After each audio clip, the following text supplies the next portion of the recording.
Friends, आज मैं इस फर्टिलाइज़र को अपने गुड़हल प्लांट में डालने वाली हूँ।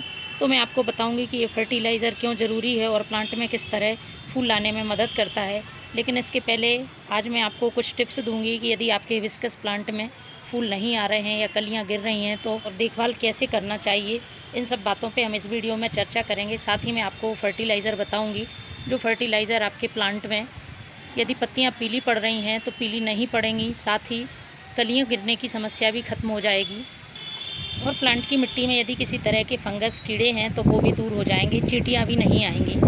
तो सबसे पहली बात फ्रेंड्स, जब भी हम किसी प्लांट में फर्टिलाइज़र देते हैं तो हमें पहले प्लांट की स्थिति चेक करनी चाहिए कि प्लांट में प्रॉब्लम क्या है। यदि पूरी तरह से स्वस्थ प्लांट है तो हम उसमें रेगुलर जो फर्टिलाइज़र नॉर्मल होते हैं वो दे सकते हैं। लेकिन प्लांट में जब हमें कोई विशेष समस्या दिखती है तो उस हिसाब से हमें उसमें उस पोषक तत्व की या उस कीटनाशक की मात्रा ज़्यादा बढ़ा देनी चाहिए, जिसकी वजह से हमारा प्लांट ख़राब हो रहा है या उसमें फूल नहीं आ रहे हैं।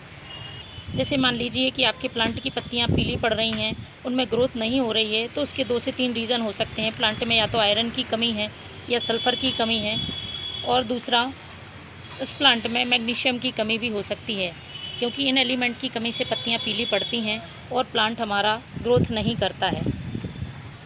तो इस तरह से हमें हमारे प्लांट को रेगुलर चेक करना होता है कि इसमें प्रॉब्लम क्या है। यदि फूल नहीं आ रहे हैं, फूल नहीं खिल पा रहे हैं तो पोटेशियम की कमी होती है।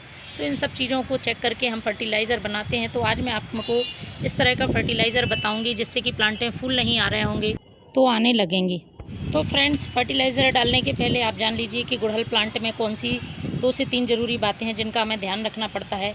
पहली बात तो ये है कि प्लांट में जब भी फूल सूख जाते हैं तो आप उससे थोड़ा थोड़ा सा प्रून कर सकते हैं, जिससे कि नई ब्रांचेज़ निकलती हैं और प्लांट अच्छी ग्रोथ करता है।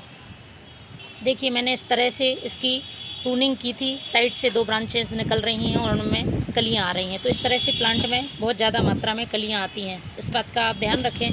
दूसरी बात आपको प्लांट की मिट्टी की अच्छी तरह से मंथ में 1 बार गुड़ाई ज़रूर करनी है, जिससे कि जड़ों को हवा मिलती रहे। तीसरी बात आपको ध्यान रखना है कि ये प्लांट धूप वाला प्लांट है तो इसको धूप अच्छी तरह से मिलती रहे। साथ में इसमें पानी रेगुलर डालते रहना है, लेकिन ओवर वाटरिंग नहीं करना है। पानी किसी तरह से पॉट में इकट्ठा नहीं होना चाहिए। इन बातों का ध्यान रखेंगे तो आपका प्लांट बहुत अच्छी तरह से सर्वाइव करेगा। और इसमें कीड़े लगने की ज़्यादा संभावनाएं रहती हैं, तो मंथ में 1 बार आप इसको नीम ऑयल से स्प्रे करते रहें, जिससे मिलीबग जैसे कीड़े ना लगें। चलिए बात कर लेते हैं फर्टिलाइज़र की। तो फ्रेंड्स, मैंने फर्टिलाइज़र बनाया है ये प्याज और लहसुन के छिलके का। प्याज और लहसुन, इसमें बहुत अच्छी मात्रा में प्याज में पोटेशियम पाया जाता है और लहसुन में सल्फ़र होता है, जो कि हमारे प्लांट के लिए मैग्नीशियम और सल्फ़र दोनों एलिमेंट देता है।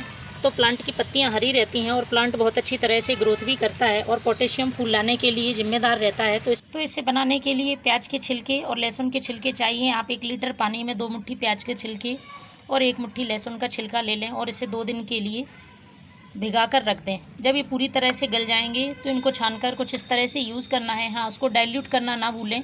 यदि 1 हिस्सा आप फर्टिलाइज़र लेते हैं तो उसमें 3 हिस्से आप पानी मिलाएं, उसके बाद अपने प्लांट में आप इसको डाल सकते हैं।